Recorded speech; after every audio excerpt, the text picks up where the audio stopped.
Teman-teman, saat teduh kita edisi 41, Kitab Keluaran pasal 20 ayat 4 sampai dengan 6 tentang hukum yang kedua, jangan membuat bagimu patung yang menyerupai apapun yang ada di langit di atas atau yang ada di bumi di bawah atau yang ada di dalam air di bawah bumi.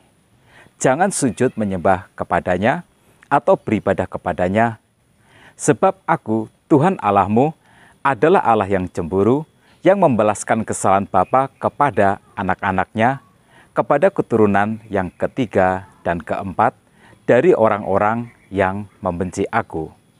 Tetapi aku menunjukkan kasih setia kepada beribu-ribu orang, yaitu mereka yang mengasihi aku dan yang berpegang pada perintah-perintahku. Kalau hukum yang pertama melarang umat Tuhan untuk menyembah Tuhan yang palsu, maka hukum yang kedua ini melarang umat Tuhan menyembah Tuhan yang benar, tetapi dengan cara yang salah. Hukum yang pertama berkaitan dengan siapa yang akan kita sembah. Hukum yang kedua berkaitan dengan bagaimana kita beribadah. Hukum yang pertama melarang penyembahan dewa-dewa palsu dan berhala-berhala dari bangsa-bangsa yang lain. Nah, hukum yang kedua melarang umat Tuhan menggunakan berhala dalam menyembah satu-satunya Tuhan yang benar. Nah, mengapa Tuhan melarang kita membuat berhala? Berhala adalah benda material yang digunakan untuk mewakili Tuhan untuk tujuan penyembahan. Hukum yang kedua ini menjelaskan bahwa adalah suatu dosa membuat gambar apapun untuk disembah. Nah, pertanyaannya adalah, apa yang salah dengan membuat gambar Tuhan untuk disembah? Kata gambar berkaitan dengan kata imajinasi. Kita tidak mungkin bisa secara tepat membayangkan Tuhan dengan benar. Pada saat kita membuat berhala untuk mewakili Tuhan, kita menurunkan Tuhan ke level kita. Kita membatasi Tuhan, kita merendahkannya, kita mengambil kemegahannya, kemuliaannya, dan kebesarannya. Kita mereduksinya menjadi semacam gambaran yang muncul dari pikiran kita, dan ini adalah suatu dosa. Karena ini adalah penghinaan terhadap keagungan Tuhan. Nah, ingatlah bahwa godaan manusia yang pertama adalah keinginan untuk menjadi seperti Allah. Allah menciptakan kita menurut gambarnya, dan manusia menciptakan Tuhan menurut gambar yang dibuat oleh manusia itu. Berhala memberikan kepada kita gambaran yang menyimpang tentang Tuhan.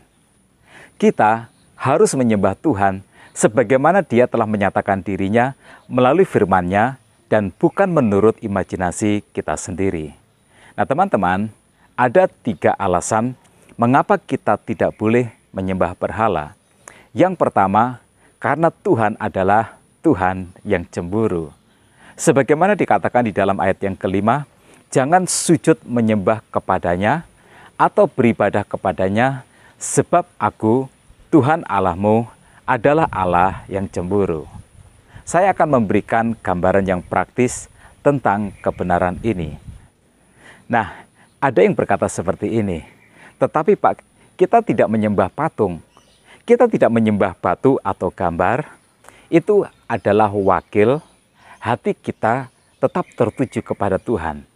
Nah, bayangkanlah seandainya ini terjadi, seorang istri mendapati suaminya sedang memeluk seorang wanita, lalu suaminya itu menjelaskan bahwa wanita itu mewakili istrinya.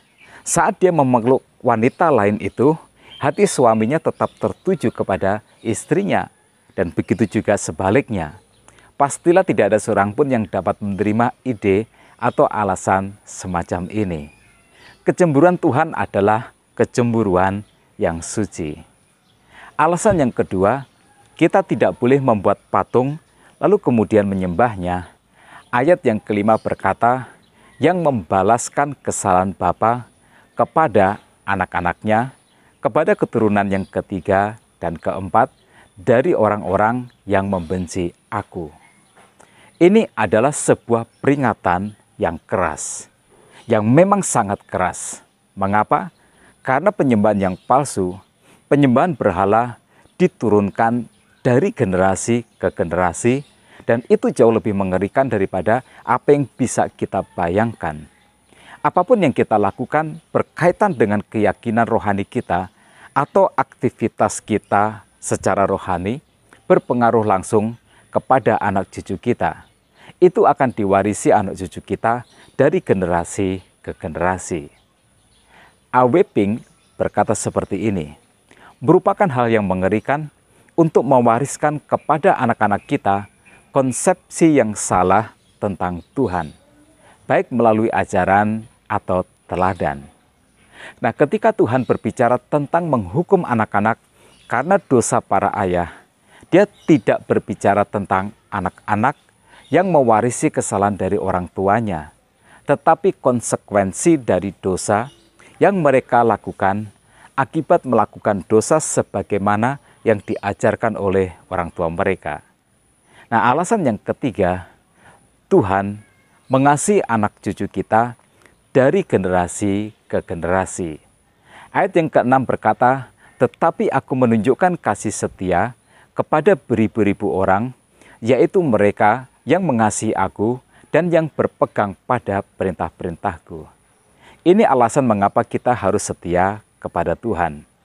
Warisan terbaik kita bagi anak cucu kita bukanlah harta. Harta bisa habis, kekayaan bisa lenyap. Warisan terbaik kita adalah iman, iman yang benar bagi anak cucu kita. Hidup ini bukan tentang dunia ini saja, tetapi juga sampai kepada kekekalan. Nah, tanamkanlah benih cinta kepada Tuhan, siramilah dengan pujian, rawatlah dengan ucapan syukur, pupuklah dengan ketaatan. Saat kita melakukan bagian kita, Tuhan akan melakukan bagiannya untuk kita. Nah, tetap semangat dalam kehidupan. Tuhan Yesus memberkati kita semua.